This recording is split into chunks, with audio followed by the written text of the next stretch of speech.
ਮਾਈ god ਤਾਂ ਮੈਂ ਪਿੱਛੇ ਡਿਓ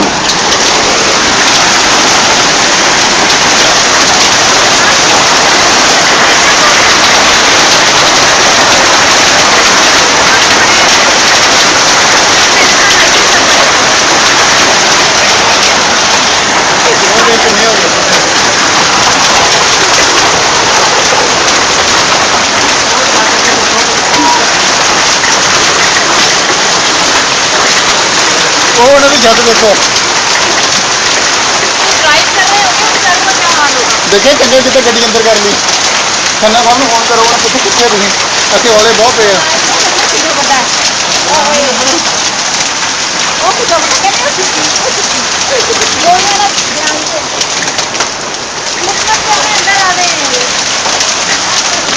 ਆਹੋ